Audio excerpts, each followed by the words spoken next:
S'il fallait un mot, un seul, pour résumer la saison de l'Estac, ce serait inconstance. Sur le terrain, les Troyens alternent le bon, comme ce match face à Metz, et le très mauvais, comme la dernière sortie en date à Nîmes. Cette équipe, on ne sait pas des fois trop où l'attendre. Elle peut passer par plusieurs états d'un match à un autre, mais aussi plusieurs états dans le même match. Ce qui fait que c'est difficile, mais c'est aussi lié à la jeunesse du groupe. J'ai toujours dit, l'inconstance, l'insouciance, c'est le propre de la jeunesse. Et notre équipe étant jeune, elle est parfois insouciante et inconstante. Et on aimerait la voir, je dirais, beaucoup plus mûre, beaucoup plus mature. Mais je pense que ça viendra au fil des matchs et des expériences, qu'elles soient positives ou négatives. Le problème, c'est que la bonne formule n'a toujours pas été trouvée après 23 journées de championnat. Illustration de cette inconstance, les résultats au stade de l'Aube et à l'extérieur. À domicile, l'Estac est la 4e meilleure équipe du championnat.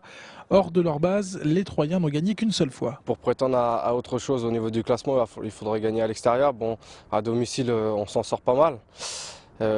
Maintenant, il va falloir confirmer ce qu'on a fait contre Vannes et puis notamment depuis le début de saison où on va dire ça reste un peu positif. Et c'est bien là que le bas blesse. Faire des résultats à la maison ne suffit pas. Du coup, le groupe troyen doit se fixer de nouveaux objectifs, comme la 7e place au classement. Difficile quand même de motiver les troupes. On ne regarde plus trop ce qui se passe là-haut. On doit d'abord coller au deuxième objectif qu'on s'est fixé, c'est-à-dire être premier du deuxième groupe. Je pense que le discours passe bien, il n'y a pas de souci de ce côté-là.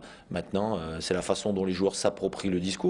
Après, s'ils veulent vivre des choses ternes, des choses banales, ça me gêne un peu parce que moi je ne suis pas une personne qui aime vivre les choses de manière terne ou banale. Je veux de l'exaltation, je veux que ça pétille, comme ce matin à l'entraînement, mais c'est pas sur l'entraînement qu'on est jugé, c'est sur les matchs. L'inconstance troyenne se manifeste aussi et enfin dans l'équipe, la valse des blessés ne permet pas de constituer un 11 de départ régulier. Demain soir, Gaël Sens effectuera son retour de blessure. Auriol Guillaume devrait suppléer Iboufaï, blessé sur le flanc gauche de la défense. Benoît Le Soimier devrait être titulaire au milieu de terrain côté droit.